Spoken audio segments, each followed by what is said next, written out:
Hey everybody, welcome back to my channel, Christian Mechanic. Hope everybody's having just a great day, a blessed day. Okay, I got a ratchet video for you guys. I haven't done a ratchet video in a while, but I do have a couple brand new ratchets also coming in the mail, so I'll have a couple more reviews of some ratchets coming shortly. But I got a bunch of other stuff that I got to do first. Anyway, I got this off eBay. I was looking around on there. I seen somebody had done, a Wright. This is Wright tools. They've been around since 1927. But anyway, I seen a video on it, so I was just looking on there, looking at Wright tools on eBay, and I seen this one here. I think it was $44, maybe an auction or buy it now. I can't remember, but it also gave an option to make an offer. So I was like, what the heck? I'm gonna offer them $15. As you can see, the was missing a screw, or it wasn't missing a screw. This screw here was the wrong screw. I unscrewed this a little bit, but it was hanging out the back.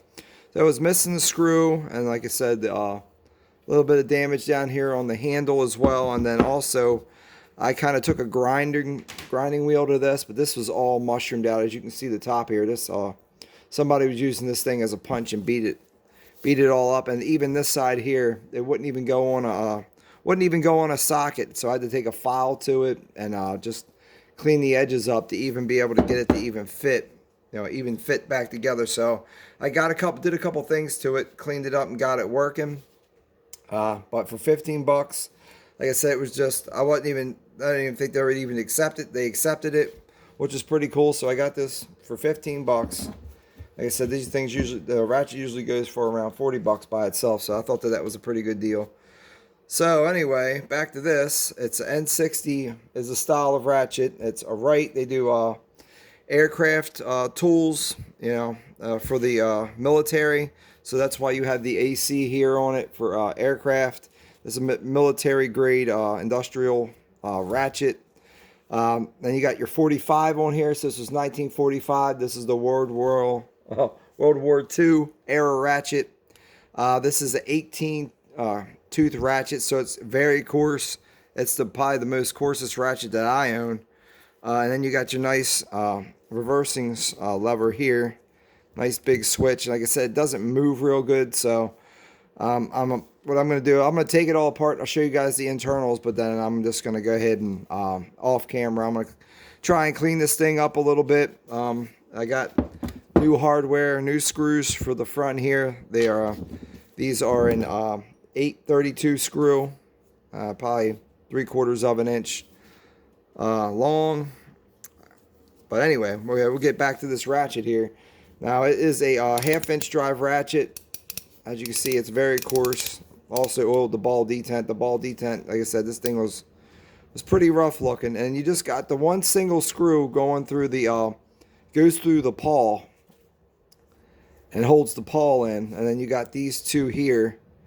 These two screws at the top, they just hold this outer plate on, but the screw actually goes through the pawl and helps the pawl stay center in there. This is a really nice beefy ratchet. And then again, just go down here and look at the other end of the ratchet. The knurling is kind of been mushroomed and whatnot, so it's been kind of flattened. I think I'm just going to take a wire wheel to this and just see if I can clean some of the grooves out of some of it, and maybe just take some emery cloth and just try and clean some of this up. Not going to go too crazy with it, and then we'll go through the inside, and I'll just add some lube on the inside.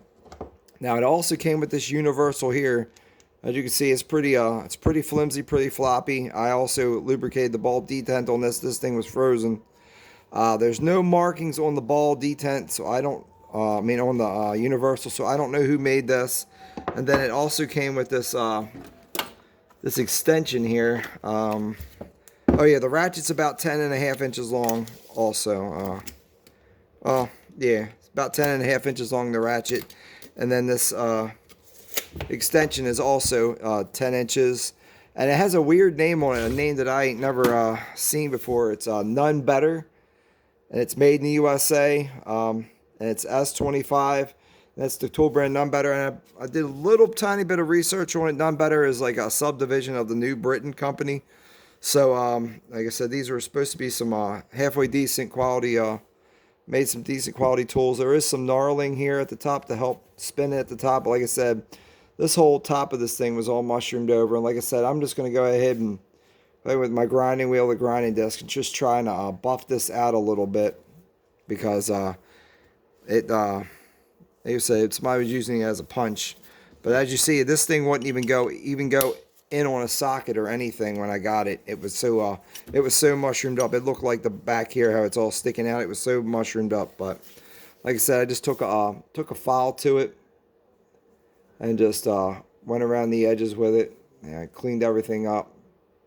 Got all the mushrooming off of it, and it's working now. Like I said, I haven't tried the other end. This end might be messed up too. I might have to take another file and clean that up. There is no also there is no detents inside for any of the locking pieces. So as you can see, this won't even that won't even go in there. So I am going to have to do some extra work to the back of this to even get this, be able to even fit it on a socket.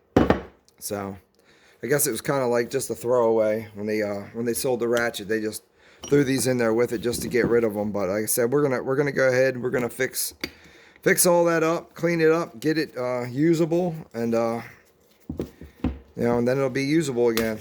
Something that's got a little some history to it. But we said we got a slotted screw here, and then a Phillips screw, and I believe the original screws were the Phillips screws.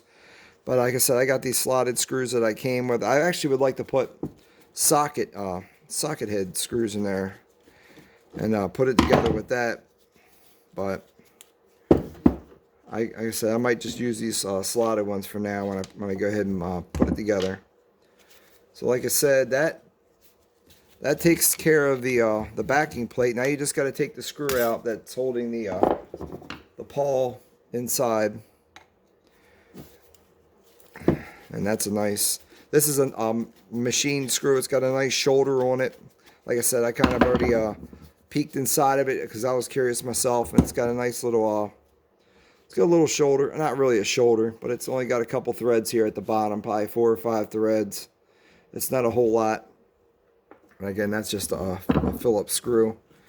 So you got that, and then it just pops right out the back. So here's the plate right here, and as you can see, it's pretty cruddy on the inside. Here's your pawl here, and it's just a single tooth pawl, so it's one tooth of engagement. And then here's your there's this here. Here's your anvil, and as you can see, the teeth are not too they're not too bad. They're not all mushroomed over to one side or another. So this thing held up pretty good. And as you can see, it just kind of sits in there like this. Then you got your big giant reversing switch here.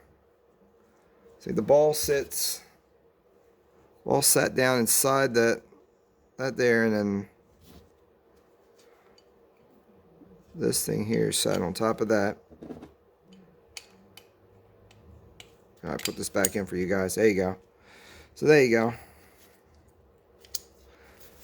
You can kind of see how it sat like that. I'm just showing you guys, but this thing's pretty cruddy on the inside. Not really a whole lot of lube.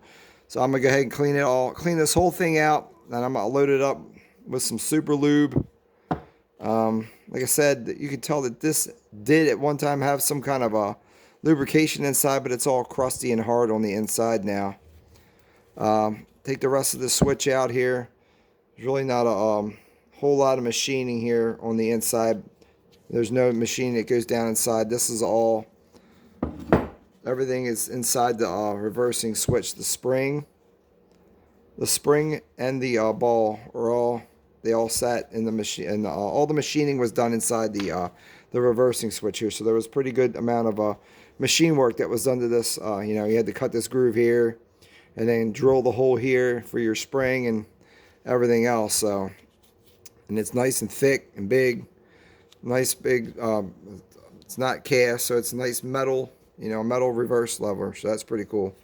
But yeah, guys, I got this for, like I said, $15 off eBay. thought it was pretty cool. A little bit of history behind it, World War II and everything else. Like I said, Wright tool, they've been around for since 1927, so they've always been around 100 years out of Ohio, and it says right here, Barbington, Ohio, and they're still in Barbington, Ohio, so they're still there. So, and it's a small, family-owned company, I believe, too. All right, everybody. Well, thank you for checking out my video. Hope you enjoyed it. Just pray everybody has a great day, a blessed day. God bless you. Thank you, everyone, and just have a great day.